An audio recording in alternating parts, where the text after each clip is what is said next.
Have the big anniversary convention. 45th. Yep. I know for the 40th, there were 40 of us from Dawn to the Dead there. Good stuff. And this, you had the regular size one like in between here.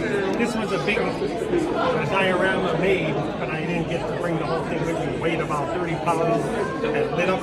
They did like the facade of the mall with the zombies and that. So one guy that set up here, Scott Hughes, Scott's variety shop. Scott? Yeah. Well, he did it at the Monroeville Mall last year, so I bought it off him. And then this came off the boom, so all we have to do is just that. They got me Tom Savini and Michael Cornick. So we could just between there and Between two greats. How you doing? Doing good. It's good seeing you.